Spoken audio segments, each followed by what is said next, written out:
I'd like to visit with you about words. I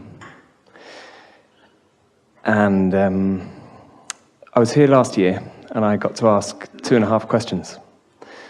And when I was here this morning, I realized what 1.5 of the questions really were about. And they're largely to do with words. I heard a clip from, I don't know, a recent seminar. And there was a guy that asked you about your meeting with Wayne Dyer at some point soon. And the answers, the conversation was a beautiful, amazing conversation. And it struck me listening to it as you expounded on your vibration of the essence of life in the universe, how words as a medium have the, and I don't mean that this medium is any better or worse than any others, but they have this ability to convey understanding, meaning, vibration, something that we are all constantly, it seems to me, involved in when we talk to one another. How we can package things and express them via the medium of words. And even in all these seminars, we sit and we exchange words, and in so doing, somehow increase and expand our understanding of things. And I think that's an amazing phenomena.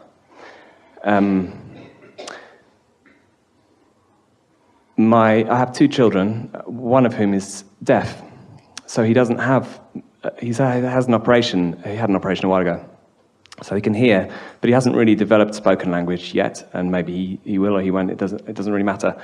The point is that I find sometimes when, every now and then he'll say a short sentence to me, or he'll send me a text message in words, and it has a different, I notice within me that there is, I feel an increased kind of communication, because otherwise we use sign language. And I just wonder if you could rampage a little bit about words and language and the fact that we use different languages and that they mean different things. There's a lady I bumped into this morning who was here last year as well, who asked a question about translating the books into Russian. And I remember the first time I read Law of Attraction, which is the first book of yours I read, through those words that were printed. As I read them, I felt like I was on a highway through space, cruising through a journey that I had begun a long time ago, but forgotten mostly until I started to read the book. Again, it was through words that I was able to experience that and was able to be uplifted through that process. We are happy to have this discussion, really happy to have this discussion for a number of reasons, but we want to tie it in with what we were talking about earlier, about momentum and trajectory and point of attraction. All of that fits together so perfectly in this discussion. So first, let's talk about words. Words are in their simplest form, and really maybe mostly, in other words, this sentence may tell us everything that we need to know about words. Words cause point of focus, and you don't need words for point of focus unless there is more than one of you. So in communication, words cause people to come together to a point of focus. So they have the potential of gathering momentum. As a continuation of the discussion that we began before you asked this wonderful question, and it's what we were getting at in so much that we said in the first segment of this day. Most people do not use words to their momentous advantage, because most people don't understand the vibrational nature of words. So they offer words which do extract vibration, they do focus vibration. They offer them in an unfocused way, so the momentum doesn't get going. In other words, I want it but is a good example of that. I want it but it's hard to accomplish. I would like to have that but. So those words are not being used to an advantage because the focus is diluted immediately. I really would like to have a new car, but new cars are very expensive and money isn't coming well to me right now. But I would really like to have more money, but the economy is slow. So using words to disadvantage.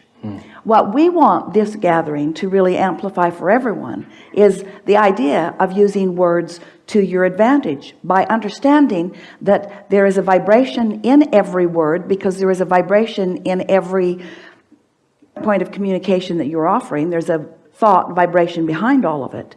So if you are choosing words based upon how they feel, now you are contouring your vibration through your choice of words because of the way they feel into gaining some momentum.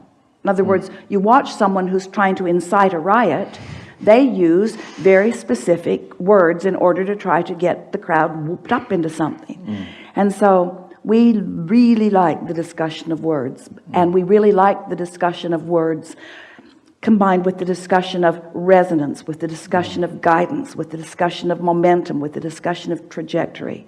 And we think every human could, if they really wanted to, with far less effort than they realize, begin to choose words more deliberately, not based upon how they sound to someone else, but based upon how they feel to them. And so we would like the new place that this Abraham discussion goes, because we've been talking about law of attraction for a while, and we've been talking about the vortex, the vibrational reality for a while, and we've been talking about your point of attraction for a while, and now we're talking about deliberately contouring your point of attraction with the idea of gaining momentum of your point of attraction.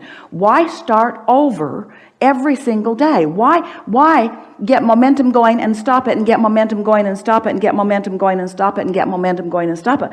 Why not be the beneficiary of this energy that creates worlds? Do you know that source never stops momentum of thought? And the beasts of your planet don't either. In other words, it's only the human in your desire to converse mostly, and in your having been taught that objectivity is a virtue instead of the curse that it really is. You weigh the pros and the cons and the pluses and the minuses, and you kill momentum before you really get it started. And so words are a really good way to get momentum started. That's why the thing that you're going to hear most from us in these days that we are together is, can you say that better? Can you say that better? And so let's pick a topic and let's say it really good. Yeah, that's what a rampage is. A rampage is momentum. And a positive rampage is momentum on a subject that, or on a vibration. Doesn't even have to stay on a subject. It is a frequency. A rampage is discovering a frequency and then using as many words and as many subjects in order to keep the momentum going on that until there is a surefire trajectory that not only will result in something that you're going to really like when it happens, but it was a really good journey while you're on that path. Yeah. That's it.